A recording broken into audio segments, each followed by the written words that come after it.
Good morning, Raptor Freaks. Lexi Yachts here, and I'm in the news studio. It's Sunday, and we're doing a Sunday special report on the difference between FIBA basketball and NBA basketball, and some of the things that we're learning from watching the Olympics recently, and what people like about the FIBA play, the competition, the way the game is, the differences between the NBA and FIBA.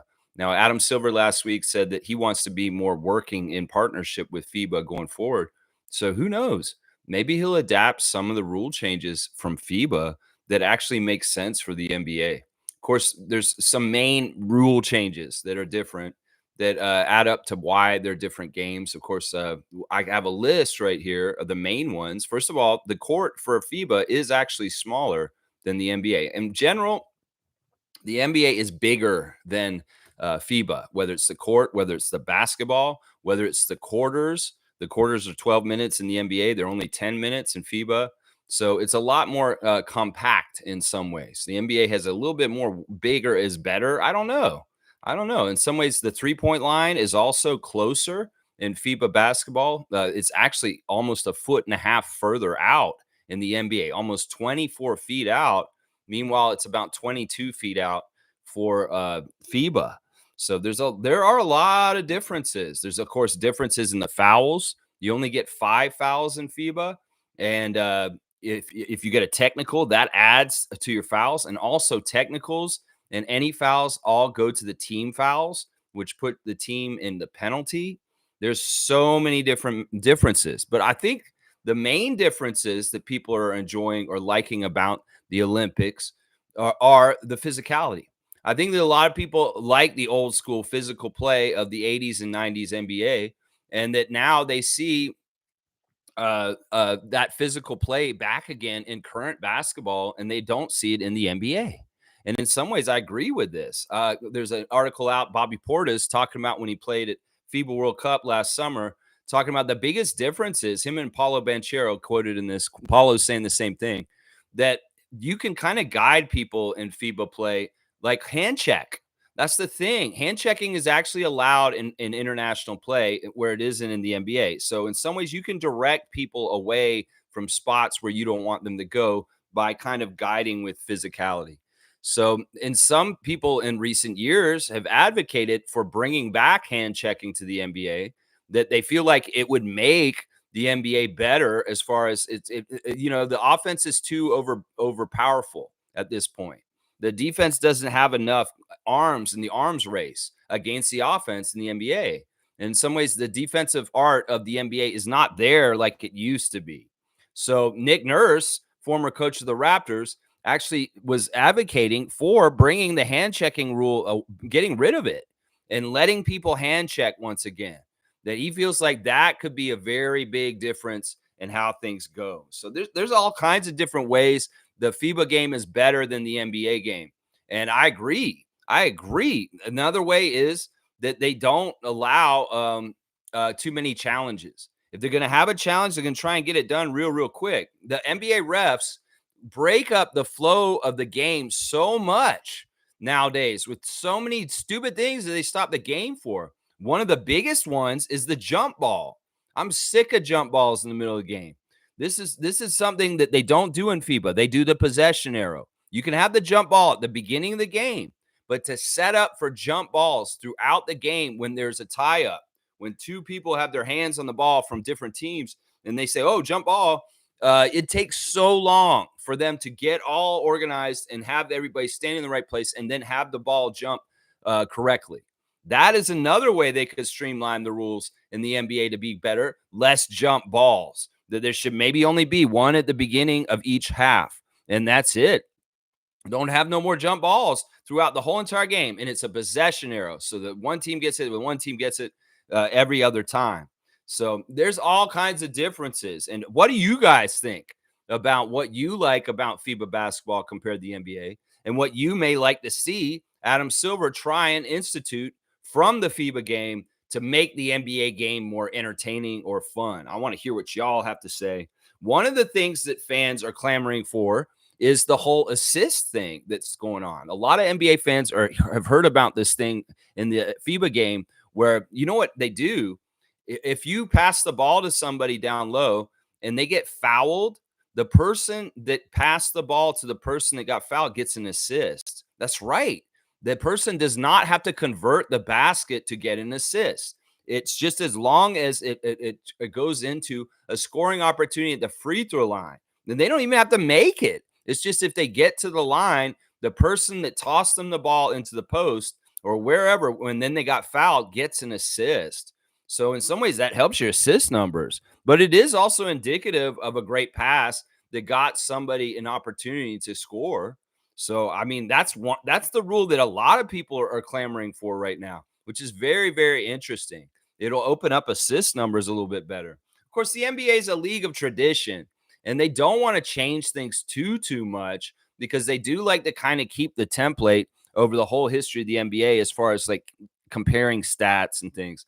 But they do, though. They added the 3-point shot in the 70s, and that completely changed the league. And there's still things that have been added in the last couple of years that have changed scoring and changed the game dramatically. So I wouldn't be upset if they did change some of the things right now to more like FIBA and trying to fit in with FIBA better. I think it's smart.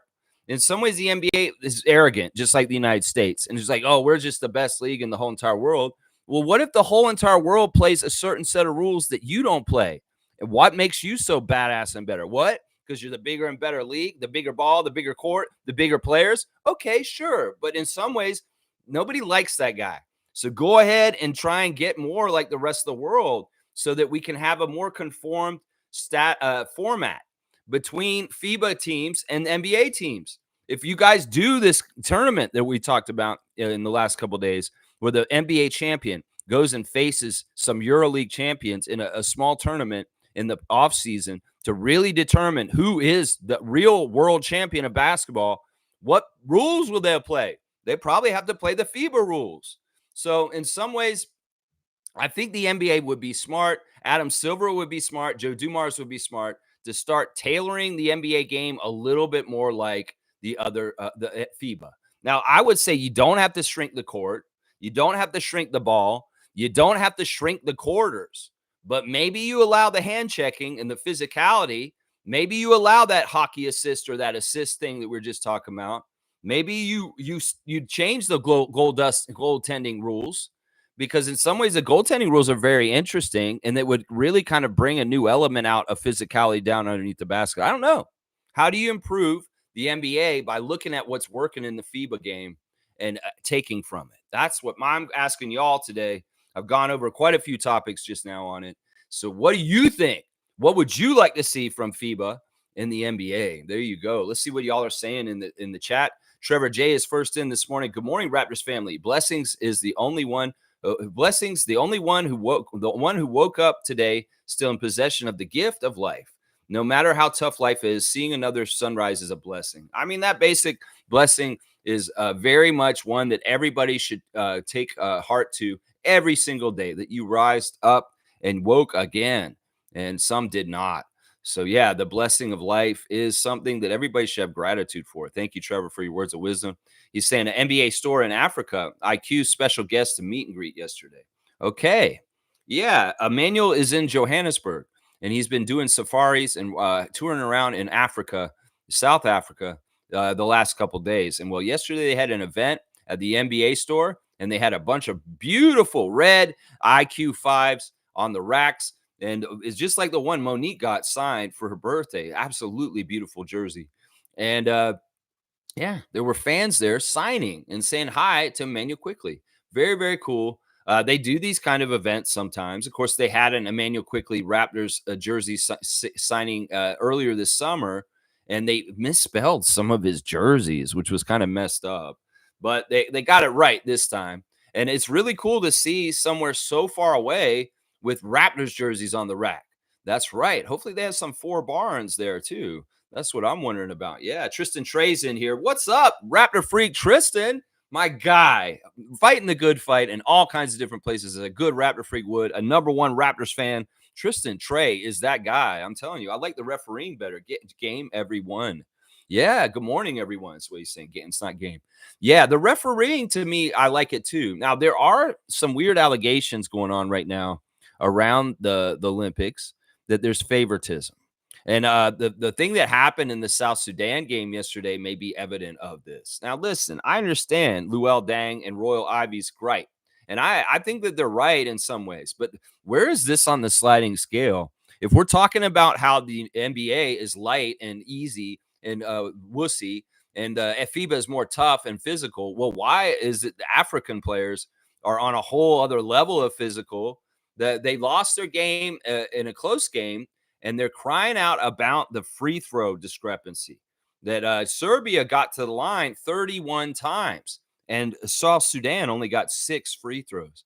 Well, they're saying this. Luol Deng saying that in Africa, the players play a little bit more physical. They allow a lot more physicality with their refs here, and that he would like to see the Olympic Committee start adding African referees for international play in Olympics. That there's no referees at the Olympics that have an origin from that continent.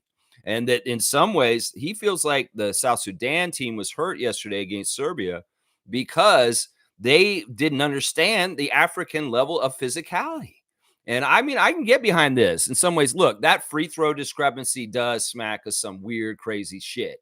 I get it. Nikola Jokic is getting most of those free throws, and he is difficult to guard. And FIBA refs are very familiar with him. And in some ways, that's what Royal Ivy and Luol Deng are conceding, that yes, we know our team is a little bit more new on the block, and y'all do not have the familiarity that you have with Bogan Bogdanovic and Nikola Jokic with our guys.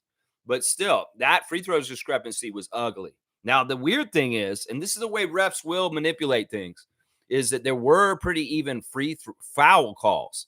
There's like the fouls were not that far off, but I guess a lot of the fouls that they were calling on Serbia were non-shooting fouls. And that could very well be the part that I didn't watch the game, so I don't know, that where things messed up for South Sudan, that they were getting fouled by Serbia, but it wasn't in the act of shooting. Meanwhile, Bogdanovic and Jokic were in the act of shooting, and that's why they were getting all the foul calls. Either way, South Sudan, just like Japan, just like Puerto Rico, y'all have succeeded and done so much in this Olympics. I get it. You wanted to go to the next round, and honestly, I think you should have. But in some ways, there is an establishment around the Olympics that is going to hurt different people. And in some ways, the Olympics are racist. I'm going to say that right now. The Olympics are racist in certain ways. Like I'm hearing about this story about the Jamaican sprinter that was locked out of the field yesterday because of some crazy ass Masai Ujiri Golden State Warriors security guard kind of bullshit. Nah, see, that's messed up. She didn't get to warm up, and then she got injured, and then she didn't get to compete. And that's a horrible story. So, yeah, listen, Olympics, don't show your racist ass side, IOC. So give everybody a fair shot.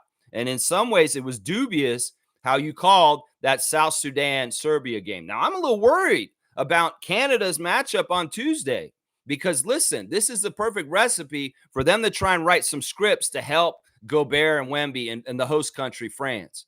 In some ways, that's an elimination game for them. And in some ways, I wouldn't put past them bullshit to try and help them. So, Canada, don't mess with your food. Beat their ass. Beat their ass good. Because I don't want to see any kind of manipulation to try and help the host country in one of the most prominent spotlight sports in the whole Olympics with Victor Wembanyama try to get past us with some bullshit. So we're going to be watching with our eyes wide open. And France, don't you try no tricky, fucked up shit and let the game be the way it's supposed to be is what I'm going to say right now. Yeah.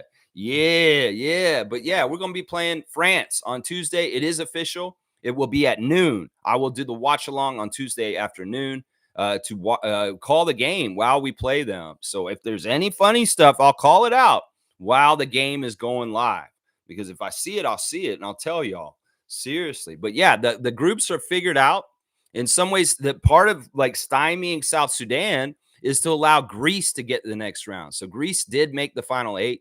And, they're going to be playing Germany.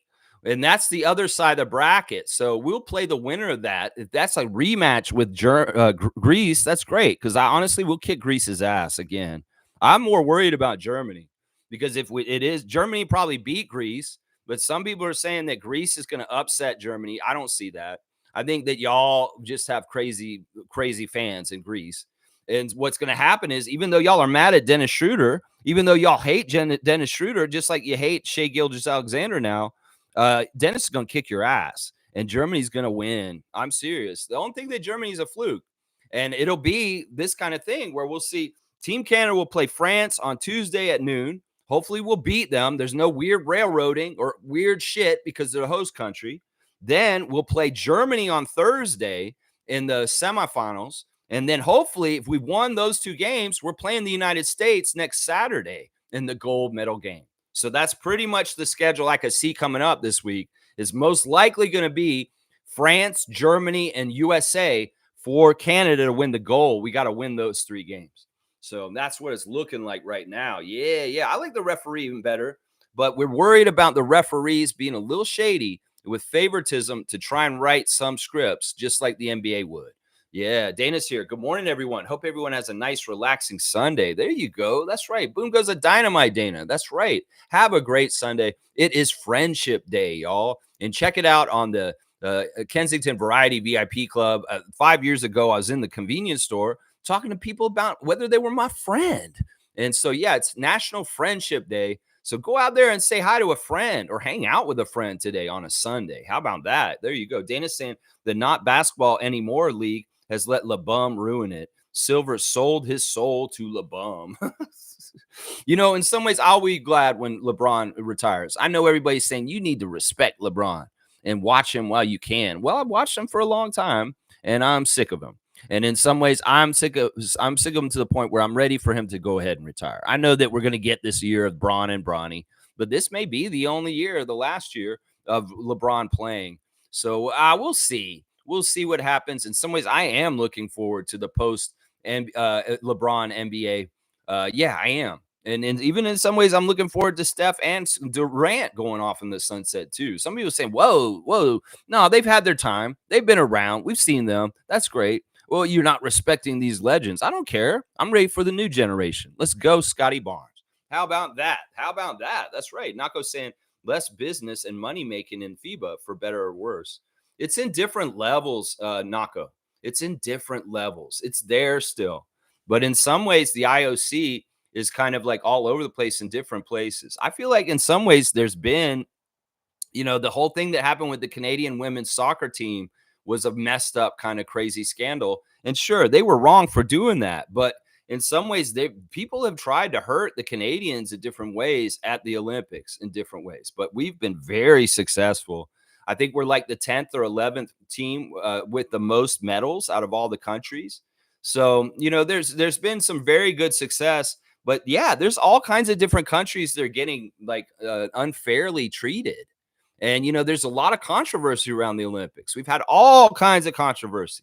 And yeah, there's all kinds of weird gamemanship and weird shit, whether it's the drone bullshit that we did that really was stupid and the coaches should have never done that. Whether it's holding that poor Jamaican sprinter out of the field yesterday to mess her up on her defending her gold. People will see these teams that do really well and they will try and stop them. There may be very much was a movement out there to try and hurt Team Canada soccer for women from repeating from gold. So, I'm telling you, I'm not a conspiracy theorist. I just know. And in some ways, as much as they'll hold us back, they'll prop up certain countries. And those countries right now are France and the United States, even China to a degree. They will come and help those kind of teams, those big countries, especially the host country in the U.S. So, yeah, there's a little bit of favoritism around the IOC, and it sucks. You'd wish it was just a pure, straight-up competition, but there's gamemanship in weird ways, and some of it's stuff we don't even see, Nako. It's behind the scenes in politics. This whole thing with the gender of the boxer is a part of it, too. There's somebody didn't like this person coming up and doing what they do, and they tried to sully their reputation. So there's a lot of this kind of bullshit going on.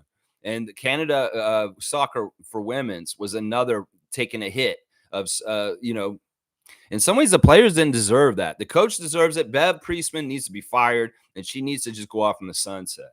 That's what I'm saying. Trevor J saying Canada women's senior basketball team eliminated from Olympic competition. Nigeria looks more like a WNBA team. Very good. Yeah, this morning The women for basketball in Canada lost, and they are eliminated in the quarterfinals by Nigeria. I'm sure that Masai Ujiri is smiling very big. In some ways, he's very proud of the Nigerian team, but it's too bad for a team with Kia Nurse, Natalie Achoa, Bridget Carlton. It's too bad. It is what it is. But you know what? Canada in basketball has done so well this year in all three of the sports that they were there for. And honestly, with if the men's win the gold or get a medal, see, this is the thing. Listen to this, guys. Our Team Canada men's basketball team needs to win on Tuesday, and they will be guaranteed a medal game. That's what's up right there, guys. You win on Tuesday, Canada, you will get to play for the bronze medal, because you will be going to the top four if you win your game. And between the top four, well, the losers in the semifinals will play for the bronze, and the winners will play for the gold and silver.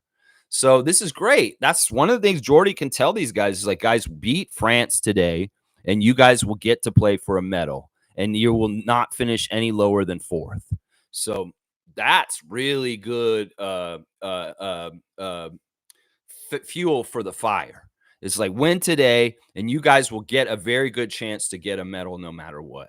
So that's what I'm all about right there. Yeah, too bad about the women. Now, the 3-on-3 women, they're doing fantastic. Kelly Olynyk in the house to watch the Plouffe twins continue forward in their quest to try and win in that sport. So they're still alive. The 3-on-3 tournament is continuing, and Canada's women's are kicking butt at that. So the men's regular basketball, senior men's, and the women's 3-on-3 is still alive, y'all. Let's go. Let's go. David is here. How can we improve the NBA? Stop overpaying everyone, lower ticket prices, and if they flop, toss them. That's interesting. Those are a couple of them. Yeah, I don't know if you stop overpaying everyone, David. That's not the right attitude, because in some ways the money's there, and if it doesn't go to the players, it goes to the owners. So the players getting the amounts that they're getting is their fair percentage of the whole thing. You may be shocked to see how much the owners get. So it's only right that the employees get their fair share. And in some ways, the NBA is a good example of workers getting their fair share in a society, in an industry. So no, I can't agree with that part about overpaying. The contracts are that size. The players should get their fair chunk. Now, I will say this, and kind of related to what you're saying, is I would say this. The NBA could be more team-oriented again. In some ways, the NBA has become such a star individual league. It's more about LeBron. It's more about Nikola. It's more about that. It should go back to being, it's about the Denver Nuggets. It's about the Los Angeles Lakers. And that may be one of the things that's better about FIBA compared to the NBA, is that it's an individually marketed game in the NBA, whereas this is the teams. And basketball is a team sport. And maybe this is part of what is just inherently not vibing with the idea of a team sport of basketball, is that the marketing of the NBA wants to make it so individualistic. And in some ways, the media, the way they treat the NBA is so selfish and individualistic. If we got to covering the teams like Germany, Team Germany gets covered a certain way. Team France gets covered a certain way. Sure, there's stars, there's prominent people on there, but they're covered as teams. Maybe the NBA would be improved, but they want to market individuals. They want to make personalities and people like LeBron bigger than the game. That's part of the problem with the game right there. That's the part of the problem right there, is what I'm saying right there. Yeah, you want to lower ticket prices? Well, this is just the way the world is. We in a capitalist society, these greedy motherfuckers will bleed everybody dry as high as they can, whether it's our groceries or gas, whatever. These criminals that make the prices in our society are prevalent in every single department. It doesn't even have to do with basketball. Basketball tickets, sure, they're high, but we'll pay them because we love that team, and they understand that. So, but I mean, we could gripe about this, but I'd rather gripe about the price of groceries. How about that, David? Because that's something that's more important. If you got the money, you could go pay and go see the Raptors. Well, go ahead. They want to build a new part to their building, and they want the money from us. Well, that's what they're going to do. It's up to us as consumers to make our money count where we spend it. And that's why I won't spend money at certain places, because I do not support those big, huge corporations. And that's up to every individual to make that decision. Go support local. Go support farmers at farmers markets. Go buy groceries at Vince's instead of Zares or Loblaws or Shoppers Drug Mart. Don't go to the big companies anymore. Don't buy coffee from Starbucks. Go to the little mom and pop coffee shop in your neighborhood where they're struggling and they're just trying to, and they're not a chain. That's what I'm saying right there. That's where you get the best for your money, is you go and you spend it the places that need it the best. All right, David's at 927. We're going to do the classic card right now. Let me just flip it up, and y'all know how this works. Full name. I'm going to show a classic card on the show, and you guys are going to tell me who it is, and whoever gets it first will get the points. Now, once again, we're on an easy streak. This box has been very easy at times. It's weird. It's been either like really obscure, crazy, weird players, or very, very easy cards. And today's an easy card. In fact, it's a very awesome card for us today here. So full name. Don't half-ass me. And listen, y'all, I'm not going to show this to you very close. You need to get this one from far away. In fact, I don't even know if I should show it to y'all because it's too easy. It's too easy. All right, can y'all see who that is? If you can see who that is at that distance, this is kind of like being at the eye doctor. Can you see the numbers from here? It's like, do I need to move it closer? Write the full name in. If you can tell who that is from that distance, you're awesome. You have good eyesight. Some of y'all are zooming in on your screen like you know what to do it. There you go. Tom Duke got it. It's very easy. It's our first president, Isaiah Lord Thomas. That's right, the third. That's our guy, Isaiah. That's right. You got it, Tommy. Good job. That's Detroit Pistons Hall of Famer and two-time NBA champion Isaiah Thomas. Zeke is his nickname with the players. They call them Zeke on the court. Yeah, this is one of my favorite players of all time. Of course, he's the first president of our beloved Toronto Raptors franchise. I got nothing but love for the great Isaiah Thomas, one of the greatest small point guards ever in the history of the game. Look at that beautiful card. Isn't that beautiful? I loved this team at that time. This was my favorite team before the Raptors. It was the Detroit City Bad Boys. And there you go. There's Isaiah Lord. And look at this Hall of Fame career. Look at that consistency. How many games did this guy miss? Not many. He's 72, 81 games, 82. He made a lot of games. For a little guy that got a lot of physicality, beat up in the lane, this man was durable. And then look at the scoring, 1,000 points every single season in his career. And the assist numbers are fantastic also, and the steals. So, yeah, we got to love our guy, Isaiah. Tommy, good job getting Isaiah. And David, you're going to have to give us your adjudication on the points. I know it's an easier card, but I did pull it way back from far away, and Tommy was able to identify it in distance. So, yeah, there we go. There's our original president of the Raptors, Isaiah Thomas, the classic card of the day today. Beautiful stuff. I love pulling that. This is actually a card that may be worth something, honestly, because Isaiah is somebody that's important in the history of the NBA. He really is. He's a top 75 of all time, for sure, without a doubt. I don't think anybody would argue that, maybe he didn't get on the dream team because Michael didn't let him. But, Charles Barkley recently, in recent years, has said, I don't understand why Isaiah wasn't on that team. He should have been on that team for sure. Yeah. So the respect is there for my guy, Isaiah. So, David, you will have to adjudicate when you get here or where you see that. I don't know. Yeah, let's see. Shannon's here. Good to see Shannon. Star J, big time fan. Good morning, brothers. Canada got the draw I wanted. I have to attend church services at 10. I'll listen to the rest of the show after. Have a great Sunday. Congratulations, Team Canada. There you go, Shannon. Well, have a great time at church. And let the Lord's message flow through you, my guy. And I'll give you your shout out. You'll hear it later when you hear me later. And also, Shannon, I'll tell you, when you watch me back, I know my streams are always usually around 2 hours. It's great to watch me on time and a half speed because you can still understand me pretty good, and it goes by really quick. So 1.5 speed is the best speed to not. If you're not watching me live right now, and you're watching me later on in the day, anybody hit that 1.5, and it'll go by real quick, and you'll be able to hear me. I'll be like Micro Machines, man, though. I'll be like, well, Micro Machines. You go get the Micro Machine playset, and you get the Corvette and the truck and all that stuff. Micro Machines. Derps is here. Derps is back in the house. Raptor Freak Derps, what's up? Absolutely physical. This shit up. But the soft boy is going to need a few years to toughen up. Laugh out loud. This would be very interesting. I've had this thought exercise. It's like, would Ben Simmons survive the 80s NBA? No. That man would be beat up and sent packing. In some ways, the guys that are like Ben Simmons, they don't stick around because the NBA, in some ways, they would be like, yeah, this guy's not manly enough to be in the league because he's too soft. What is this guy? He's all in his feelings. He ain't showing up. He's shying away from physicality. Well, the scouts, the coaches, and everybody, he just doesn't have it, guys. We need to just waive him. That's the kind of shit that would be going on back then in the 80s and 90s. And cream puffs like Ben Simmons would not survive in the ecosystem of the NBA of Oakley and Barkley and Tree Rollins. So it's like, can we get back to that point? These guys are a little bit too pretty boys. I think we could coincide this with David's comment earlier. He's saying, I'm the money. It's not the money. It's the softness. It's the not really caring. It's the, people can diss the old players and say, oh, they were just a bunch of plumbers. Well, listen, they needed that money and they worked hard for it. In some ways, this money is too easy for this top talents now. And in some ways, the guys who were playing back then, like Isaiah Thomas, they earned their money and they busted their ass and blood, sweat, and tears. So in some ways, maybe that's an element that's missing in today's NBA, is that these guys do not appreciate their spot in the world playing in the NBA to the point where they treat it correctly.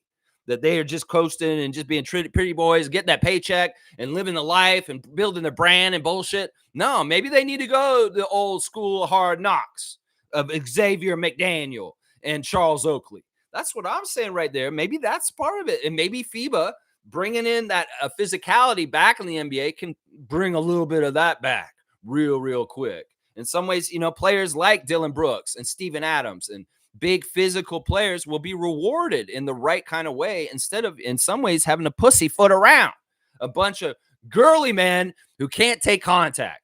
Yeah, I said it.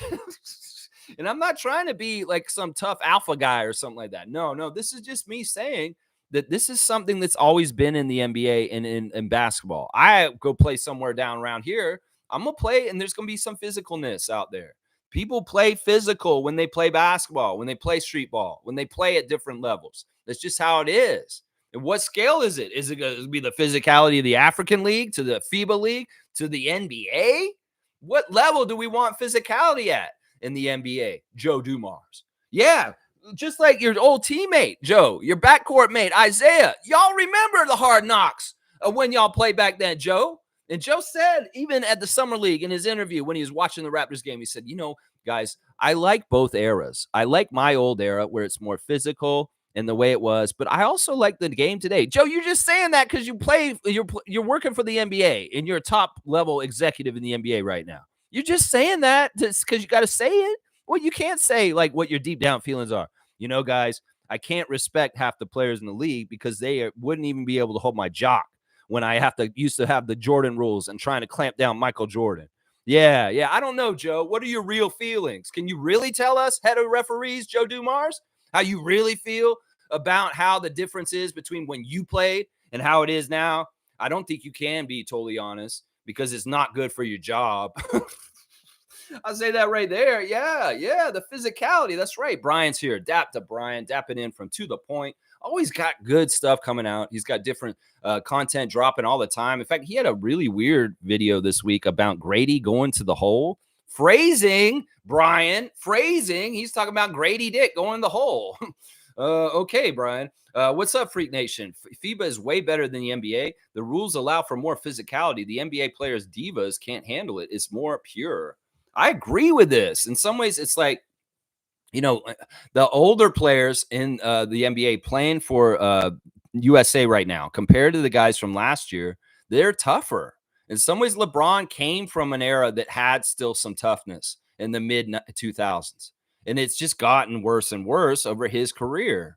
And in some ways, Durant, another one that had to play through certain eras, and he is tested and worn and a vet, a grizzled vet of those kind of physical years of the NBA. Those guys, that's why this team in some ways may be better than the USA team last year, is because the team last year was more younger and they're a little bit more, like we're talking about right now. So, I mean, I'm not disagreeing with you guys. The physicality is something that's attractive to a lot of NBA players, especially older heads like us. In some ways, the young people may see the FIBA physicality and you're like, wow, this could be fun if this was in the NBA. Yeah, because they don't know. They didn't see it in the NBA like we did when we were younger. So, Nako's saying change the NBA assist rule. You think they should change that? So if, let's say, Jamal Shett dribbles the ball up the court, he throws it into the post to Ulrich Shumshay, and Shamshay does a little turnaround move, he gets fouled across the arm. That is an assist for Jamal Shed in FIBA, even though the basket wasn't converted, because it's a shooting foul. He's going to go to the free throw line, assist for Jamal Shed. That's the rule change we're talking about right now. That's right. Alan's saying Canada, 4 golds, 4 silvers, and 8 bronze. That's a lot of medals. And 3 of those golds are for Summer McIntosh, which is amazing. She broke the record as far as no individual Canadian ever has won 3 golds at a single Olympic competition until she did it this weekend. And that is a huge accomplishment for Summer McIntosh, getting 3 individual golds for Canada just herself. So she's got 3 of those 4. Yeah. Summer, it's summer of summer. That's right. That's what they're saying right now. Cool Cat is in the house. The coach is here. Good morning, Raptor Free crew. I'm sleep deprived, waking up odd hours to watch the Olympics. I think it's good to have 2 different styles of basketball. It makes it interesting and fosters discussions. I think that you're right in some ways, but like anything in this world, if you see your neighbor or somebody else doing something good in the yard, you may want to try and do it yourself. And I just think that in some ways, I think that, all right, maybe over the history of time, the NBA really was like, we don't want to be exactly like FIBA. And they really kind of like have been at odds as far as like, I don't want to be like your rules. We're doing our own thing. But I think we're getting the point where the international world of basketball is catching up to North America.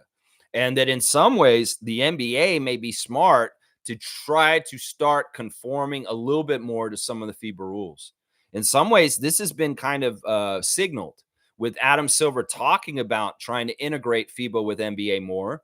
So in some ways, maybe there's some give and take. I don't know if FIBA will change their rules to more like the NBA, because to be quite honest, some of the NBA rules ain't working.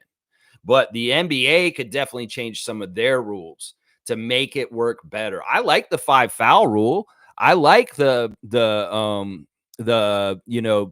technicals count as one of the fouls. That's great stuff. In some ways, maybe knock out a whole bunch of the bullshit in the NBA with some of the stuff that people like our villain Dylan do, that it could get in trouble. One of the things that people are saying that's different about the NBA and FIBA, and this totally makes sense, is the length of the quarters. Now, because the NBA has 12-minute quarters, and also because they have no hand check rule, in the NBA, you really can score a lot of points really quickly. So there's an effect of this happening in the NBA where teams rest on their laurels, or they even go on cruise control for large sections of the 48-minute NBA game. And they're like, oh, well, we can just cruise, and then we'll turn it on in the 4th, and we'll try and win it then. In some ways, people have said recently a 20-point lead is nothing at this point. Well, in FIBA, it's a lot. And this is the thing. FIBA, a condensed 40-minute schedule, 40 minutes in the game, 10-minute quarters. You can't fuck around and waste your time. You have to hit the gas as soon as the ball jumps. And if you do half-ass play for part of the game, you get in the hole, and it's much harder to come back in a FIBA game down 20 than it is in the NBA. Maybe that's part of the problem right there, is that the NBA game is too nonchalant as far as we can just make it. We'll procrastinate. We'll just let the game kind of go. I've seen the Raptors do this shit in the last couple of years, especially under Nick Nurse. There were games where it seemed like we wouldn't do shit for a couple quarters, and then all of a sudden we try and turn it on right at the end to win. See, that may be part of how we can improve the quality of the NBA game. Maybe it's too long and there's too much time to fuck around instead of trying to play right, and people can come back too easy. That's it. Hey, think about that one right there. Little light bulb. Is that maybe, I don't know if we change the length of the game, but maybe with hand checking and maybe not being so easily to score, because that's part of it, is that in the NBA, it's too easy to score at this point. And in some ways, the defense has had his nuts chopped off and cannot meet equally in force with the offense in the NBA. And that, in some ways, that makes people nonchalant and lazy because they feel like they can make it up later. I think what I just said is really one of the biggest problems of the NBA right there. In some ways, a 40-minute game versus a 48-minute game, and some wasting time just because, well, we can always make up the score because a 20-point lead ain't nothing in the NBA. You see what I'm laying down right here? You see what I'm laying down? That's right. Fiercely saying, good morning, fam, and happy Sunday. Lex, I missed the first minutes of the stream. Are FIBA rules the same as the Olympics? Yes. FIBA is the Federation of International Basketball Association, and they are the ones that govern The FIBA rules, same as World Cup last summer as Olympics. And the FIBA rules are the same as all the EuroLeague. So really the aberration in all this, they play the same rules in Philippines. They play the same rules in Europe. They play the same rules in Africa, is the United States and the NBA, and being arrogant, and we're just different. That's the only thing that's different. Everybody else in the entire international world plays FIBA rules, and the NBA is the only one that plays NBA rules. So yeah, Amari's here. Good to see Amari Parsons, Raptor Freak. Amari, y'all, if you need to rent or mortgage or have a place to live, Omari Parsons can help you out. He's on the west side of the Toronto area. He's based around Waterloo, Kitchener, Hamilton area around there, but he can help you out with finding a place to rent or finding a house to buy. Omari is a realtor, and he can help you out. So look out Amari Parsons. He can very much help you. Morning Freaks, the only thing ruining the NBA is refereeing. The integrity of the game is a joke. Ball is ball. Whistles fuck it up. Call it your own foul. I agree with this, but this is coupled in with the physicality that's allowed. The referees, in some ways, are becoming their own little stars, Ed Malloy and Scott Foster, and they shouldn't be. They should be as anonymous as anything. In fact, in some ways, that should be one of the ways that the referees decide who needs to be fired or go on. Well, you're too well known at this point, Scott Foster. You are too notorious. You bring all kinds of attention that we just don't need. So, yeah, you've had a great career. Go ahead and retire. You get your pension. Yeah, just fuck off. Seriously. I would agree with this. If they allow more physicality, well, then the fouls may not be determining so much. In some ways, the refs really do manipulate who they want to win, and that's the problem. In some ways, I can watch FIBA games and I can see, well, the refs aren't trying as actively to direct things, but they are. They're still doing it. But the NBA refs, they can absolutely change and cut off a team from winning absolutely themselves. And that kind of power ain't right. That kind of power is not right. I'm telling you right now. Alan's saying Canada won a bronze in men's boxing. Wyatt Sanford, first Olympic medal in 28 years. Very cool, Alan Tam. I love your little Olympic achievements for Canada post comments here. Alan Tam, bam, son. And that's a boxing one. Bam! Data say that Alan, he should have won that match. I saw that.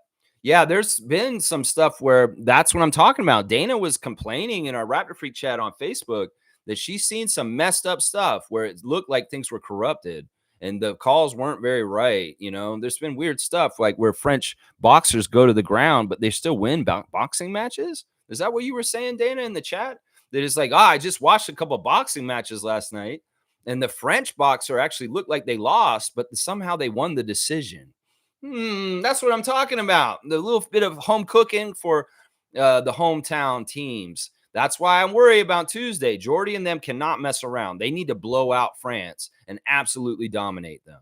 They do. They really do. Yeah, Fiercey saying, if so, I really enjoy watching FIBA and Olympics much more than NBA games. The flow is good and the entertainment factor is great and room for defense and physicality. It's just more even. The offense and the defense has a more even chance for defense. And you're right. The flow is the other thing that is so much better in FIBA than in the NBA. The flow of basketball games is so disrupted in the NBA game by so much extra bullshit at this point. There's so many little meetings between the refs. Now, I know they're getting those earpieces, and that's supposed to cut down on it. But initially, there's going to be some stupid changes or holdups just because they can't get the earpieces to work. Watch. So there's going to be all kinds of, hopefully they can do this better, because in some ways, one of the things we all love about the FIBA game is that we actually see a basketball game flow back up and down the court for a while. There's a couple of trips of the court. There's been, in the last few years in the NBA, it feels like you can't get any kind of up and down game going because there's always a stoppage somewhere. There's always a stoppage. If it's a foul, if it's a review, if it's some sort of like, oh, we're confused about something and we need to talk about something, even though y'all fucking have a job and you just need to do it and understand how to do it. That's the stuff that the NBA could learn from FIBA. And Adam Silver sitting in the stands watching the FIBA game needs to be taking notes and understand. It's like, all right, they don't do a challenge every 5 minutes. That's really good for the flow of the game. Yeah, let's get this shit. That's what I'm saying, that we could adapt from the FIBA game to make the NBA game better. is let's get the flow back for basketball. I mean, I used to watch when I was a kid. I love watching games like with the Denver Nuggets because the Nuggets used to be coached by Paul Westhead. And they were crazy the way they ran up and down the court and scored like 160 to 200 points in a game.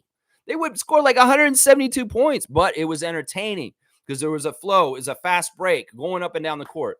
We don't get that kind of entertainment anymore in the NBA. The game has been stopped and roadblocked by the officials, and it's messed up. It is messed up. The flow is way better, way better in FIBA. Way better. Fisher's saying NBA refs getting those mics will be horrible. Room for a game manipulation. That's what I'm worried about. In some ways, the eyes outside the replay center, in some ways, they're not on site. And in some ways, they can say things to screw over the team from far away, whether they decide it. They could actually be sitting there with people from the NBA head office like Adam Silver and say, well, what do you think, Commissioner Silver? Should we allow the Raptors to get this, or should we fuck them up right now and not allow them to do this because that will probably cost them the game? Don't let the Raptors do this. And then boom, they tell them officially. And then they, like the reasoning, they'll give them a reasoning from there. And then they'll come to say, and I don't know, they'll have to do the pool report after the game. And they say, yeah, well, the replay center told us that that's the call. And that's why we made that call. The refs on site can't make the call. They're going to make calls from Sukakis, and they're going to tell them what to do through the microphones. That's what I'm expecting. That's what I'm expecting from this situation. In some ways, they already do it. In some ways, it'll be streamlined instead of having to go over and watch cartoons and have this little headphone here. And they're like, oh, what should we do, Kane Fitzgerald? Okay. All right. That's what it seems like from you guys. All right. Well, all right. We'll figure it out. Oh, and this is the bullshit way that you're going to qualify this.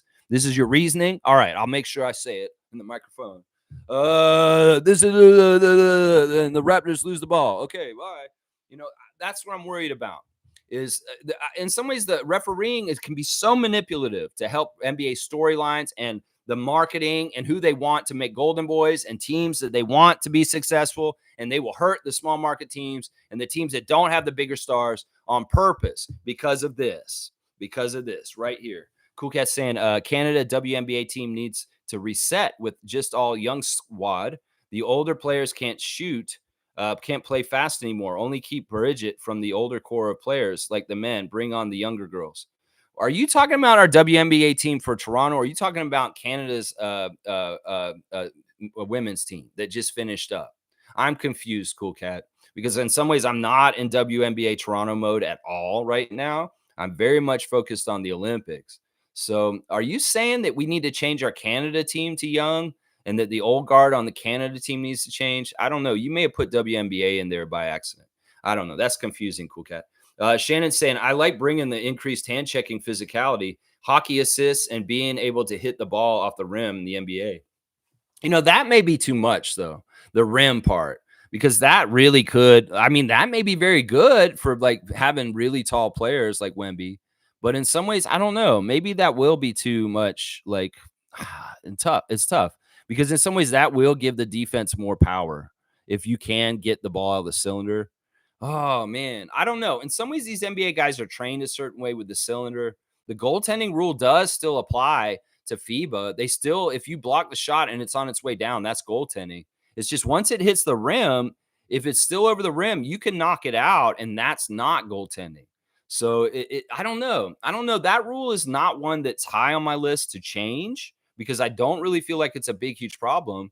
But it would be interesting to see the NBA talent having the ability to knock the ball out of the cylinder and just see how much that is an issue. The other thing that they don't have in FIBA that is very different than the NBA is they don't have the 3-second defense call. That they won't call a 3-second defense on you. You can camp in the lane, and it's not a big deal. You cannot get in trouble for 3 seconds in the lane on defense. So that's very interesting to me too, that you can play a zone defense and have a guy camped out in there and there's no problem. They're not going to call 3 seconds. So let's see. Wyatt Sanford lose by a split to the guy from France. Yeah, he should have won gold or silver. Yeah, see, that's what I'm saying. There's always politics. There's always some sort of thing. I would like there to be unbiased officials and refereeing and judgments in sports, in basketball. But there is bias, and there's a lot of weird shit, and there's weird underlying politics in the Olympics and the IOC. Trust me. There really, really is. There really, really is. Dre's here. Good to see Dre. Dude, we're here every morning talking Raptors, Team Canada, WNBA Toronto, all kinds of different basketball related stuff to Toronto area and Canada. And good to see you, Dre. And we'll be back tomorrow at 9:30 also. Anthony Edwards is playing amazing for Team USA. And SGA and RJ have been the young guns playing great. It's cool because Edwards is the youngest player on Team USA. He's the only real holdover from last year at FIBA World Cup that's actually playing any major minutes right now. Halliburton's not getting to play. And yeah, it was really cool to see him blow up in the South Sudan game yesterday. And not the South Sudan, the Puerto Rico game, and kick some butt as a leading scorer, 26 points off the bench. There's so many good stars on that team, and they got to feed the ball to all of them. There's a lot of, it could all be guys that are all like 10 points, 11 points, 12 points, and there's like 8 of on the Team USA team. But yeah, Edwards distinguished himself at least yesterday. But yeah, the Team USA has just been like this. I mean, always with the old history of the dream teams, there's always going to be kind of like different people chipping in different games, and everybody kind of wants to get a chance to play a little bit and do what they're going to do. In some ways, they're not like Team Canada, where we have very defined roles and certain people got to do certain things for us to be successful. They've got to kind of figure out each game who's going to kind of fill in the blanks each time. And that could be a detriment to them. But good to see you, Dre. And I agree. Those 3 guys, as far as for those 2 countries, have been absolutely top notch. Top notch. RJ and SGA are actually technically number 1 and number 3 as the most efficient players at the Olympics so far. SGA number 1. Wembayama is number 2. And RJ is number 3. Yeah, Alan's saying, I hope DeGrasse wins a medal in 100 and 200. Andre DeGrasse, I think he might medal in 200, but I don't think he will medal in the 100. Too many fast guys in the 100, too fast for DeGrasse. Cool. That's a family friend of our Commissioner Fund, Trevor J. And yeah, I would love to see that too. Of course, more medals for Canada, always good. Always good. Brian saying Canada is the prime example of a hybrid of NBA and international play style. I agree with this, Brian. I really do. In some ways, our team is very NBA talented, but we're playing in a way because our coach, Jordy, has a lot of international experience as national team for Spain. And then also in Spanish league, he coached in that. So he's familiar with FIBA stuff.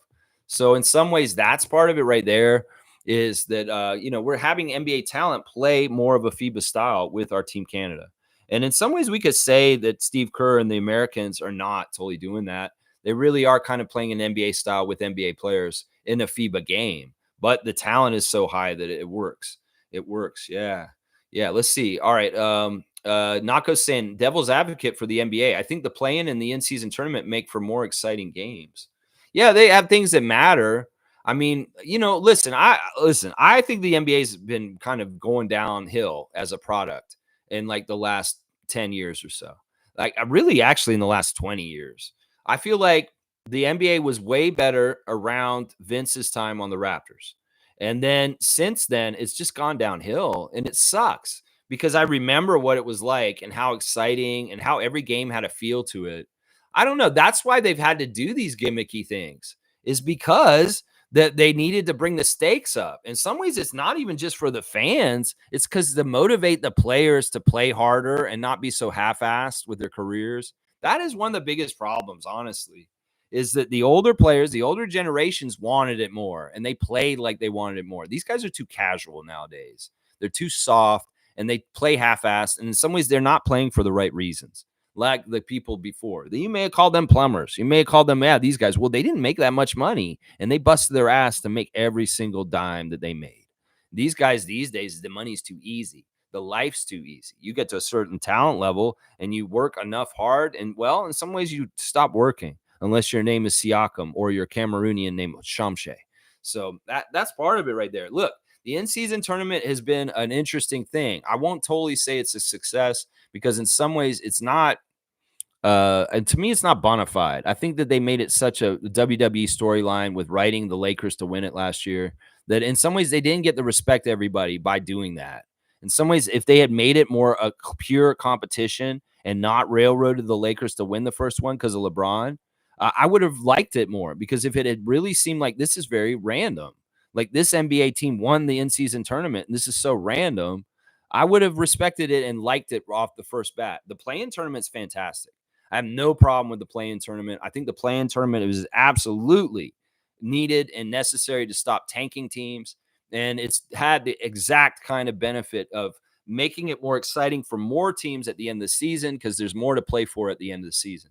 There's so many games at the end of the season that just didn't matter, and teams were half mailing it in.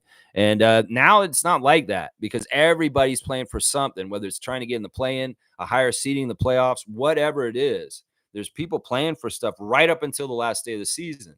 So I would say it's a bona fide, absolute success, the play-in tournament, for multiple reasons. The in-season tournament, I'm not sure yet. They need to tweak it. They need to stop tampering with who they think they want to win. In some ways, this is the way you could train your refs a little bit better, to not be so openly guiding certain teams in the in-season tournament, because it was very blatant last year. We could see it. I saw it in the Raptors games, and I saw it in the way that y'all pushed the Lakers to winning it. So, yeah, let's see. Fiercey saying, let's go Canada. That's right. Let's go Canada and win more medals, especially gold. That's right. Alan's saying 16 medals in total for Canada and counting. There you go, Alan Tam. Bam, son. Fiercey saying, Greece upsetting Germany. It's a delusion for me. Yeah, I think that it's wishful thinking. There's history here. What happened was there was a Euro Cup, and the final was Greece versus Germany, and Dennis and the Dennis and the German guys beat the Greek team, and they beat them bad. So there's a grudge match in this one. Greece still feels like they owe Germany something, because they got beat in the finals by Germany in the last year in the Euro finals. So that's what's going on here, is that the Greek fans, who are crazy, we saw that after we beat Greece last week, they're crazy, and they want to come back and even things out. They think they will, but they're not. Trust me. They don't have a good enough team to beat Germany. And them upsetting Germany, yeah, right. If I see that happen, I'll be like, all right, I was wrong. But I don't see it. I don't see Dennis and them, the FIBA World Cup champions, the Euro champions from that when they beat Greece. And you want get back Greece? That's easier said than done. And you go ahead, Greek fans, and hate Dennis Schroeder and get all mad at him. It's so ridiculous, honestly. Cool Cat saying FIBA refs are not happy with the USA and Canada basketball players. The calls are now lopsided, especially the defense and fouls calls. Well, listen, I don't mind them doing that stuff to Joel Embiid. In some ways, look, the Canada team is different, though. We actually have guys that understand this pretty well, like Kem and Melvin, and a lot of the older players on our team, like Kelly. They understand the FIBA rules, and even our young guys do. I mean, RJ really does understand the FIBA rules really well, and it kind of suits him because he's such a physical player. I don't know. This may be more of a problem for USA than us. And I think it's really because they're golden boys, and they're used to being treated like golden boys by the NBA. And well, in FIBA, I like the fact that, LeBron is LeBron and Joel Embiid is Joel Embiid, and their name doesn't carry jack shit in a lot of ways. In some ways, yeah, LeBron's probably still getting certain calls just because he's LeBron, but Nikola's probably getting the same ones too for Serbia and Jokic. So I don't know. I think that in some ways it's the adjustment for the NBA players to deal with the extra physicality that's the issue, and it's not necessarily the refs taking it out on Canada or U.S. players. Yeah. Bryce is saying, laugh out loud. It makes me sad knowing LeBron's career is coming to an end. Yeah, I mean, I know it makes some people sad, but it doesn't make me sad. No, it don't. In some ways, he's got a great career. He's had all kinds of accolades and stuff like that. We can watch the highlights of him forever. You can see what he did. It's always going to stand the test of time. We got Kobe. We can still see Kobe in all kinds of ways, even though he's gone. So in some ways, it's like, look, this is just how it is. Players retire. They go away. I'm more sad that Tim Duncan doesn't play anymore. I miss Tim Duncan. How about that? And in some ways, I'll miss the hell out of him. I miss Dennis Rodman. I miss watching Dennis Rodman play. I miss Charles Barkley and the way he used to play. And I used to love to watch Charles Barkley play. So, yeah, I mean, we're all going to have our favorites and stuff, but time comes and passes. And everything has its right time span.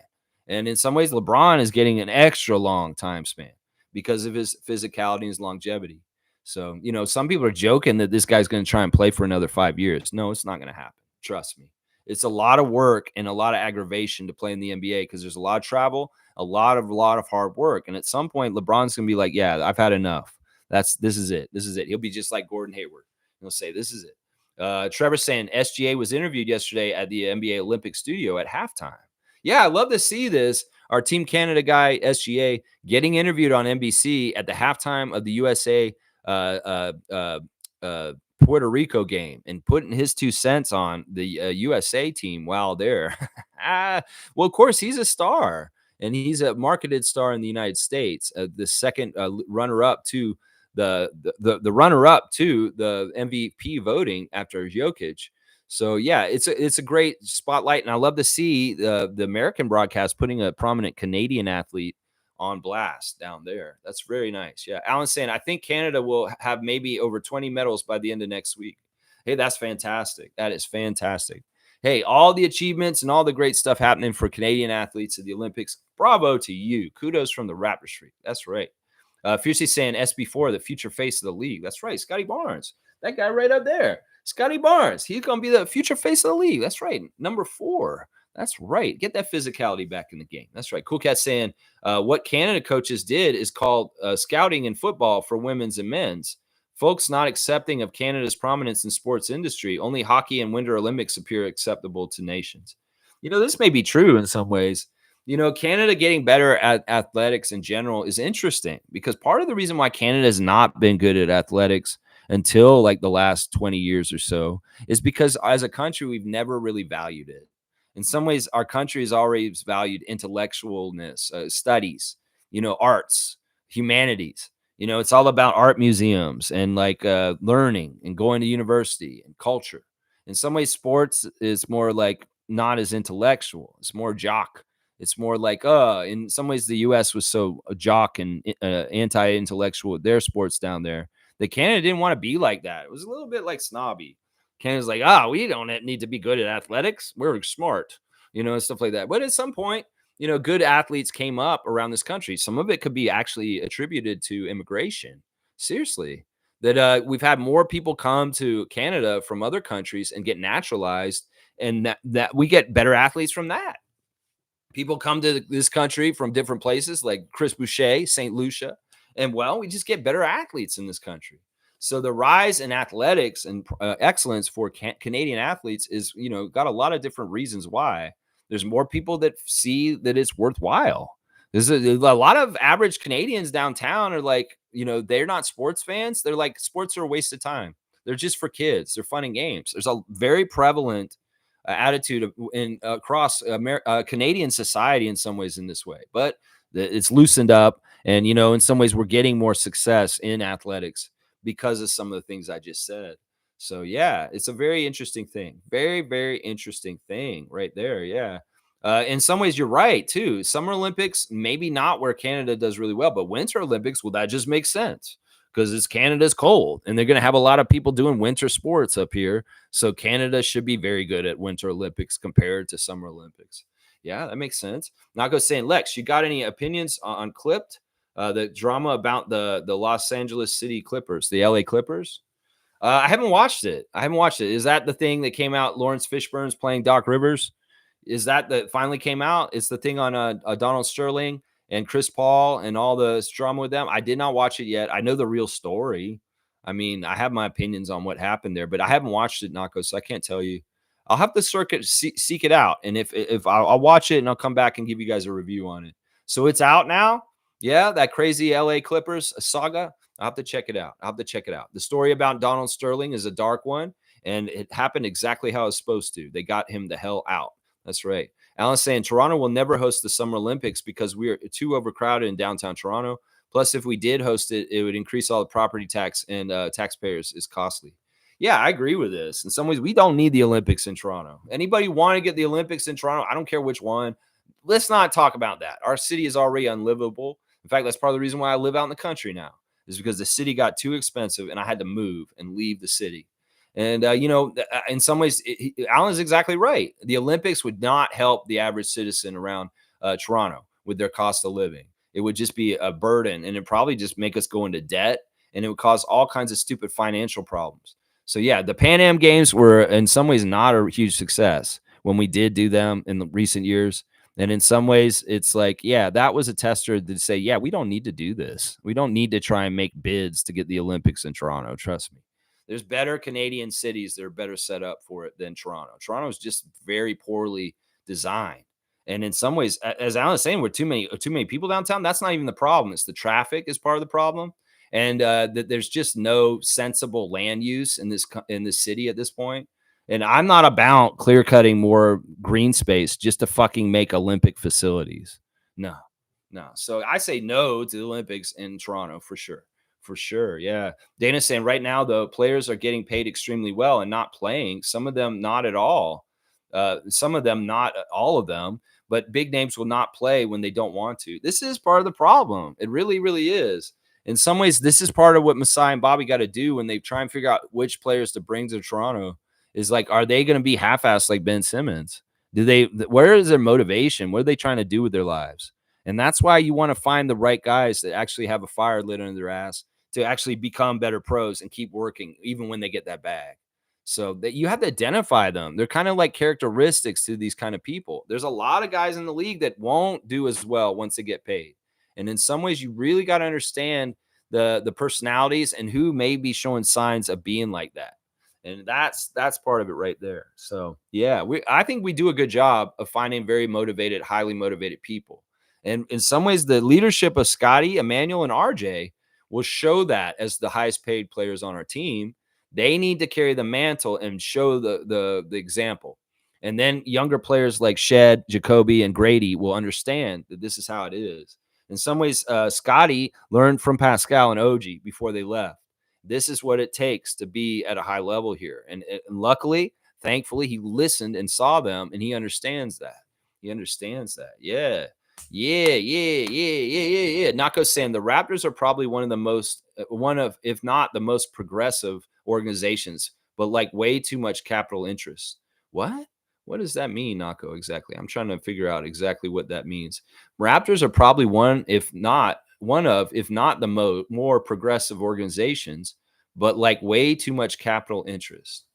Yeah, I mean, there's a lot of money in sports. It's a big thing. In some ways, I still speculate that there's organized crime money flowing through the renovations of the Rogers Center and the Scotiabank Arena.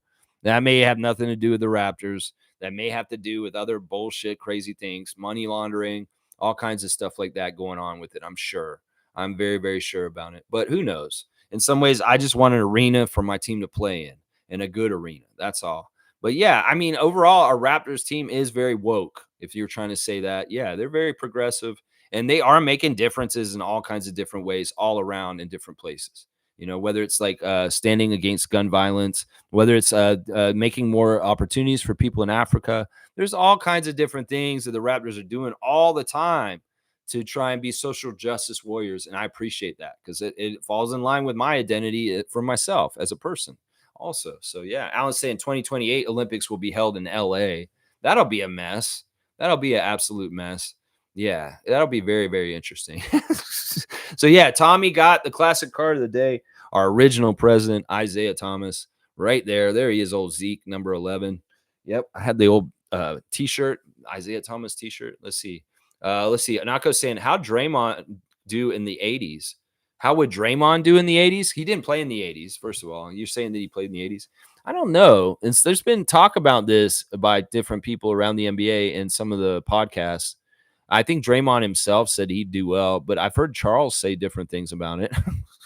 That's the thing. You go ask Charles Barkley that question, see what he says. Go ask Draymond Green that question, see what he says, and understand Charles is probably the one who's right. I think that Draymond, this is what would happen. Draymond is very strong. Draymond can play very physical, but in some ways he's dirty. And what might happen is he does something really dirty and somebody actually takes a shot at him and knocks him out. That may be what happens to Draymond because they didn't take no mess back then. Seriously, it could be as simple as a Charles Smith or Xavier McDaniel right to the face. And then Draymond Green's cutting out his bullshit where he's trying to hurt people. See, that's the thing, Draymond. You can act like you're not trying to hurt somebody with some sort of falling thing or choking thing or whatever the fuck you're doing. But you do that to the wrong person in the old NBA, you're getting a right hook. Seriously. Not even a right hook. You may just get dirty, like play back to you because you'll get receipts. That's the thing. In some ways, he doesn't get receipts in today's NBA because the referees allow him to play by a special set of rules that nobody else gets to play by. And that's a problem in today's NBA. That's part of the problem right there is there's favorites and they get the whistle different. And Draymond's definitely one of those guys in this league. I don't know how he'd do. In some ways, I could say maybe he could physically match up with people like Malone and Barkley. But also at the same time, these guys don't take no mess. And as soon as he does something crazy or out of pocket, dirty, that's no place in the game, yeah, he's getting receipts. And he may learn lessons more. That may have been the thing is in the old days, Draymond may have got humbled and he may not exist in the way that he is because he got humbled by other people around him. All it takes is a Dennis Rodman kick to the nuts real quick or something like that. Alan saying hosting Olympics is too expensive to host and not worth it. I'd rather other countries host it and just watch it on TV. Yeah, it's too bad that it's like that. In some ways, there's a graphic I saw yesterday that showed all the countries that have hosted the Olympics, and they never ever hosted the Olympics in Africa or certain parts of Asia. And in some ways, it's partly because of economics. And well, this is what we'd like to see: the Masai Ujiri's dream of building on the courts around Africa, more infrastructure for sports in Africa, and all of a sudden, maybe there is an Olympic Games that is held on that continent finally. In some ways, people can say, well, that's because they're poor. Well, motherfucker, people have been stealing from them throughout the history of time. That they're not actually poor. They're very rich. It's just that people were extracting their resources and taking it to other places. And in some ways, look, that is a very rich continent. And if we'd let them catch up and be more on equal playing field with everybody, that's part of the thing is like keep them down so we can subjugate them. That's fucked up. So let's build Africa up as a continent and let's see them host an Olympics at some point. I'd love to see that. It probably should happen. It probably should happen in the next 30 years, honestly. That's what I'm saying right there. Brian saying, and laughing my ass off, Grady going to the jokes write themselves. It's too easy. It's low-hanging fruit. And that joke was even a joke in itself right there. Yeah, you can't help it. Our latest episode was international guest speaking about international ball. Check that out. Cool. So check out To The Point, talking a little bit of kind of what we're talking about right now, international ball versus NBA ball. And he's making all kinds of dick jokes too. Alan's saying most cities ended up in debt hosting the Olympics. That is very true. Very, very true. Alan's saying Tokyo in 2019 said it will initially spend $7.3 billion to host the Olympics, but a 2019 government audit put the actual spending at $28 billion. That is nuts. That is wild. That is crazy right there. Yeah, Dana's saying the French get my two-finger salute today for that. The one French guy was bleeding from both eyes. Jeez. All right, Dana's got the two-finger salute out for French infrastructure getting favorable calls as the host country. Is it the home arena kind of advantage? Is that what's going on right here? I don't know. In some ways, we want it fair and right down the line. Olympics should be this way, but it's never been that way. There's always been some sort of weird rackets going on. I'm telling you, there's people trying like gamemanship and do stuff at any kind they can. I'm telling you, they do. Let's see. Dana's saying, oh, wait, that's Alan. Team Canada versus Team France on Tuesday at noon. Thursday against Germany. What time is that game on? Well, that's not determined yet. That only happens if we win and Germany wins. I'm speculating that, Alan, that it's most likely the favorites in these matchups that Germany will beat Greece and Canada will beat France, and the winners of those matchups will play each other on Thursday, and there will be no set time yet. I'm going to guess it'll be sometime around noon or 11 or 10, like the game on Tuesday. So that's what I would say right there, Alan. Dana's saying, yep, the French boxers both should have lost, and the Canadian and the Dominican should have won. Interesting. Very, very interesting stuff. Cool Cat is saying, Lex, it came out that the team owners with their medical performance control who is available to play, they're going on data. Team owners want to protect their investments. So you're saying that the thing with Kawhi and Andrew Wiggins was like that's why? Or are you saying that you're talking about just load management in the NBA games, and that's why they do it the way they do it? You know, I can understand players being investments, long-term investments, and they need to be smart about like not hurting them for the rest of their career and them having to pay them like contracts that they don't ever get to play. I get that. But it's at some point, it's just got to be like, you guys are being overly cautious. You know, the Kawhi load management was ridiculous at times. Seriously. I think it's been absolutely ridiculous in the last 5 years. The Clippers, like how many times has Kawhi sat in the last 5 years when he probably could have played? I have no idea. In some ways, he's been adamant. I've been hurt, guys. I couldn't play. I really couldn't. But in some ways, I'm like, yeah, but is it just like when you wake up in the morning, is the Clippers coach come to you and say, hey, how are you feeling today, Kawhi? You know what? My pinky's not feeling well. I'm going to go ahead and sit out today. Okay, Kawhi. We're not going to mess with you because Steve Ballmer said we can't question you about whether you're hurt or not, whether you can play. I mean, I get what you're saying. Investment is important, and that is part of the byproduct that the big money is a problem, is that you're spending so much money in these guys and it's guaranteed. And if they get hurt, oh my gosh, I get it. But there's got to be a better balance to this than the way it is right now. Just a little bit better balance. Yeah, Alan Sam saying, bam, son, bam.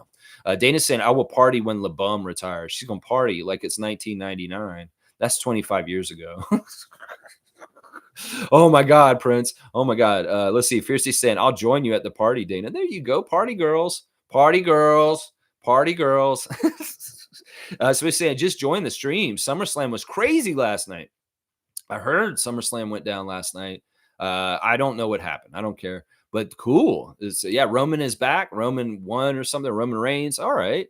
All right. Trevor's giving me a cutoff at 10:30. Let's see. How much time I got? I got 45 minutes, Trevor. We're good. David's saying 75 points for Tom Dookie for the distance on the Isaiah Thomas. All right, David. 75 points for Tom Duke on the classic card. Cool. Trevor's saying, talk to you guys tomorrow. Have a wonderful Sunday in every way today. Be blessed or be a blessing to someone. There you go, Trevor. I love that. I don't have words of wisdom from Leo Routens right now. Cool Cat saying football is more popular in the African continent. Hence, they hosted FIFA recently. Olympics will be a while. Non-football sports not that popular as yet. Okay, that makes sense. That makes sense. I mean, it's just for balance. You want to have Olympics on every continent, and the fact that Africa has never hosted Olympics ever. I mean, I understand why they haven't had a Winter Olympics, but in some ways they should have a Summer Olympics and one of their big metropolitan, really advanced kind of cities. Then they can show the rest of the world the truth about Africa and that it's not what they thought it was, that it is very modern. And there's certain parts of it that are absolutely amazing. It's just like Mexico City. Everybody has certain ideas about Mexico that are wrong. You go to Mexico City, you find out that there's riches and there's a very, very diverse, cultural, amazing city at Mexico City. So there's cities like that in the African continent that would be great hosts for the Olympics also. Yeah, David's saying, I'm assuming there is no trivia this week due to the game on Tuesday. Yes, David.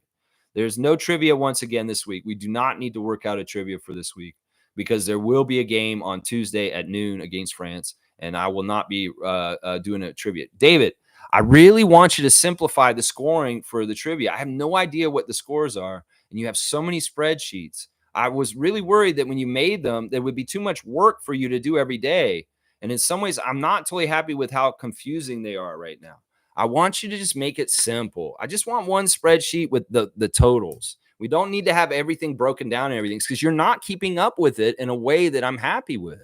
So in some ways, I don't want like 3 or 4 pages of scoring because you have to do so much work to keep it up. And it's obvious you can't do it every single day, David. So please condense your score sheets so that I can make sense of them and maybe even take care of them myself when you're not able to. Because I can't do any of this scoring myself because it's too confusing to me. And I don't want to mess it up while you're not doing it. So please, David, get it tightened up and maybe get rid of one of the spreadsheets because we just need one simple one that just tells us, and it just needs to be clear cut. This is the ranks and not all this, like these people here. It's way too much for you to do and you're not keeping up with it in the way that I'm happy with. So let's just make it simplified. Please, please. Andrew's saying, hopefully France's bigs aren't too overwhelming for ours. Well, the pattern is that they're not. The pattern is that they're not working well together. The pattern is that they're clumsy and they're goofy. And the outside players for them are not good enough to match up against our guys. We've beaten them 4 games in a row, Andrew. We've beaten them twice already recently in the last 2 weeks in a closed scrimmage and a scrimmage that was on TV that we watched, where we absolutely kicked their ass, and we beat them twice last year too at FIBA World Cup. And they didn't have Wemby last year. They got Wemby this year. It doesn't matter. France is not together. They're not playing right with each other. In some ways, Wemby said that we're not listening to our coaches or playing together as a team. So France is a sham. And the only way they get further in the Olympics against us is if they get help. honestly. So that's the thing I'm worried about the most is let's make sure that we beat them and there's no interference by the officials trying to help the home country stay alive in a very prominent sport. That's the thing I worry about the most right there. So yeah, we've been talking about FIBA versus the NBA, and a lot of us, most of us have said, yeah, this is better in the FIBA, but some of us have said there's some things that we like about the NBA more. I don't know. Kevin Durant asked people on Twitter, why do you like FIBA more than the NBA? Why is this game better? Come on, give me real reasons. Well, we're giving them to you today, Kevin. And if you're such a stand up guy for the NBA, they're like the NBA game's the best, the most purest. I don't agree with you. I really, really don't. I think FIBA game is much more competitive and fun. There's less bullshit time where y'all are fucking around, not trying hard because there's only 40 minutes and you can't waste time. And if some team gets a 15-point lead on you because you're not playing right and you're taking a quarter off, it's way harder to make up that deficit in a FIBA game. So, yeah, in some ways, that's part of it. All right, here's the Instagram stories. We got Grady Dick with some friends. He was out in the rain with an umbrella last night. I don't know what's going on with Grady. He's doing a lot of things around Wichita is basically what's going on with him right now. Let's see. Gary Trent Sr. is out at a Caravana celebration. I don't think it's the one here in Toronto, though. Maybe it is. Is Gary Trent Sr. in Canada and he's at our Caravana? I don't know. It looks like it might be. So I think Senior is actually at Caravana. Is the parade right now? I don't know. He got a crazy clip of a guy trying to dunk over a car and he misses it and he falls flat on his face. It's crazy. Let's see. Malachi is still looking for a job. He's putting on a blast some guy named Zeke. I don't know. But Malachi's still not on a team. There's Koloko talking to Scottie Pippen Jr. Still no word on Koloko. I tried to look up more research on the news about whether Koloko was cleared to play, and there's nothing. So I don't think he's cleared to play. I don't know if he's going to actually be able to come back to the NBA, guys. Some people that I know, sources are saying that he's not going to be able to play, but his doctors have cleared him to play basketball. Is the NBA just going to say, no, you can't play? Is this going to be some sort of weird way that the NBA robs us of our second-round pick, Christian Koloko, by saying you can't play, even though you're physically allowed to play by your own doctors? Our doctors say you can't. I don't know. It's so confusing with Koloko, and I wish they just release the ruling. They're not going to say what happened. Then he probably got denied. That's what I'm thinking. Slim Duck, more clips from the Pro-Am this week with him and Norman Powell. Yeah, apparently Chris scored like 48 points in this game. Like he scored a lot of points in the NBA Pro-Am. He wasn't the leading scorer, but he was one of the top scorers for sure. Juancho posting his Spanish team that just got beat by Canada and they're out. And it's sad. It's like a picture. It's kind of like fine, finish, end, the end. And he's showing Rudy Fernandez and the guys. Yeah, it's sad. In some ways, Spain getting put out. It is what it is. We did it. And Juancho showing respect to his teammates and his time in that. So let's see what else. We got the Raptor is talking about he didn't make the 2024 Olympic team for the high beam. He fell and he wrecked his nuts. Yeah, Kelly Olynyk showing the pictures of him at the 3-on-3 women's Canada versus Australia, where they won. The Twins won that game. And yeah, it's cool. Kelly supporting our Canadian athletes in other events, but still basketball. Very, very good stuff. He's giving them a bravo. Raptors official admin is saying happy Toronto Caribbean Carnival Day. Let's see how well you know your Carnival history. All right, Raptors impact. And wait a second. There's the graphic of Bruno Fernando signed by the Raptors on the Raptors official admin. Just dropped 13 minutes ago. We see Bruno Fernando in the red Raptors jersey with the purple background. There you go. Jamal Shed is at Houston, and he's hanging around with some people, it looks like, and saying hi to everybody. He's at his camp going on, his back-to-school camp. So I don't know what's going on there. Also giving out waters and stuff like that. So yeah. So Shed had a camp, Uno camp is what it's called, the Uno camp, because of his that's his number. Jamison Battle celebrating Tyrell Terry, a French player, I guess, and also Talon Cooper. So that's interesting. Emmanuel Quickly is got some guy doing an interview. I forget who this guy is. I've seen him before, but he's talking about accomplishments and haters and stuff like that. All right, there's your Instagram stories for today. Yeah, Kelly at the 3 versus 3 Canada women's game yesterday against Australia. Good stuff. Yeah. Yeah. Andrew's saying hopefully it will be a blowout so the refs don't have as much control. Yeah, that's what we need to do. The Canadian men's team need to play at a high level to keep control of the game so the referees cannot determine things in weird ways, is what I'm saying right now. Yeah, it's so you can't do that. Yeah. Unfortunately, the women's team has lost to Nigeria today and has been eliminated. Canadian senior women's team is out. 79-70 was the score. Nigeria coming back in the second half to overtake them and win the game in the end. So that's just how it goes. That's just how it goes sometimes. Let me see what else is going on as far as things I want to talk about. Oh, the WNBA Fantasy League will restart again once the Olympics are over, guys. So if you have a WNBA fantasy team, go ahead and get it ready for the 15th. I believe that's the first day that they'll be back. So it's still 11 days away. So don't forget about that. There is a birthday today. Happy birthday to sharpshooter Matt Thomas. Matt Thomas is turning 30 today. So happy 30th birthday to Matt Thomas, former Raptor. You guys know Matt Thomas, right? Remember Matt Thomas? He's something else. That's right. All right, let me see. Is that it for the chat today? Yeah, it looks like it's it in the chat today. I appreciate everybody. Just in wrap up, Adam Silver, you're in Paris right now watching the FIBA style of game.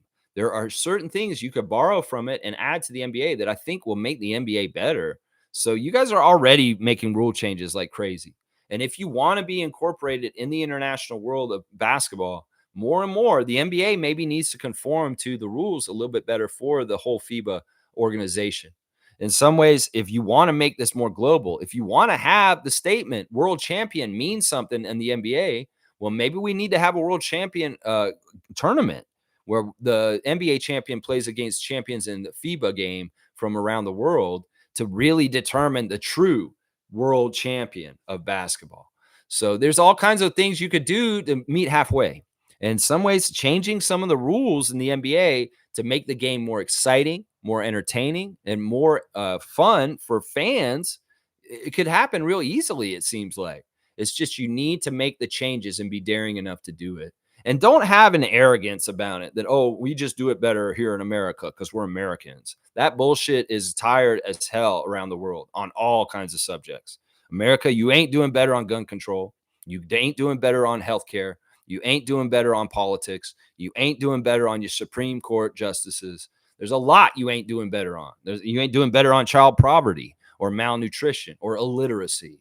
So you go ahead and say American exceptionalism is all better. But in some ways, the NBA game is not better than the FIBA game. And this is an area where you can change it for the better, is what I'm saying right now. That's right. Cool Cat's saying NBA seems to be adapting FIFA type competitions. The in-season tournament is more FIFA style. She's talking about soccer.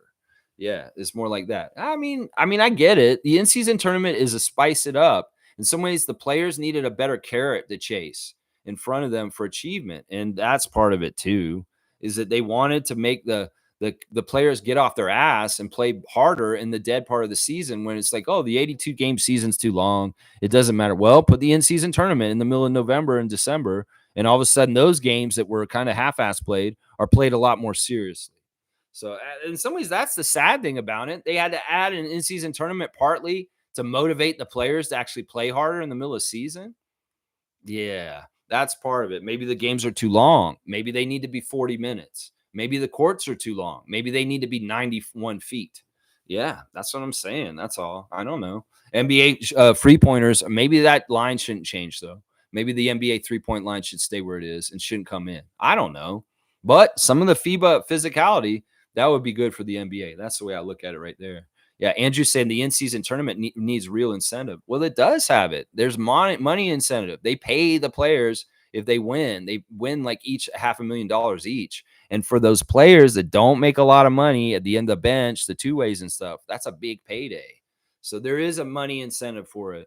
But that's not the issue. It's not the incentive. It's just that these guys need to stop being such prissy prima donnas and be more like the era of Barkley. That's the way I feel about it right there. Yeah, they need to be a little tougher and play with like some morals as far as like we're playing this game. We need to put our all into it. Some of the players are like that still. I'm not going to lump them all in, but some of the players are not playing for the right reasons. And a lot of the alumni and people that have played in the league recently have said that. Some of the older players that just retired said, you know what, half the players in the NBA right now are not playing for the right reasons right now. And they see that. They see that. Cool Cat saying, I think the NBA World Championship among countries from the different continents is a future goal since David Stern. Hence, international NBA marketing teams, league, Africa, Asia, Latin America. No, it's a really smart thing to do. It's just in some ways the NBA can't be like, we're the big bully and we're going to like dictate how every single thing of this is going to go. They've got to work hand in hand with FIBA, and they've got to make it so that the rules make sense between the two differences. In some ways, it's way easier for the NBA, since it's supposedly the more talented league in the whole entire world, to conform to the FIBA rules in a championship bracket to find the real world champion between the champion of the Italian league, the German league, the Spanish league, and the NBA champion or something like that. You take the three most biggest prominent leagues that have the best teams in the world, and you make a 4-team tournament and just have, and then the NBA champion only has to play 2 games to try and determine whether they are the true world champion. That's all right there. That's it right there. Dre Sankana is back on the map, baby. There you go, Dre. I love that. And on that note, we'll end with that great comment right there. Thanks for watching me today. Please like, comment, subscribe, and share. And if you feel like joining, well, joining has privileges. You get to join our Facebook group, which is private, and there's minute by minute, hour by hour updates on news that pertains to the Toronto Raptors, Team Canada men's basketball, and the WNBA in Toronto, all kinds of stuff. So check it out. And maybe you'll want to become a member. And Cool Cat's saying, no, I can't convert to FIBA. NBA has more showboat and stylistic skills for entertainment. Keep the differences. Yeah, see, I don't agree with that. I think that that's part of the problem with the NBA product, is that they've made it too individualistic. And honestly, I root for teams. And basketball is a team sport. And making everybody prima donnas and golden boys and that kind of advertising, well, that's just this. It's no substance. It's fluff. It's all style, no substance. It's as I've said, Michael Jordan is steak and Vince Carter is sizzle. And I don't want a league of just sizzle. I want the steak of Michael Jordan. And in some ways, FIBA's got steak and the NBA's got sizzle. And that's, you want the difference? That's your opinion. But to me, I think that the NBA can improve itself by being more like FIBA. And that's the general message for today. Thanks for watching. I'll see y'all tomorrow for a Monday moment, 9:30 a.m. tomorrow morning. Let's go, Raptors. Let's go, Team Canada. Yeah.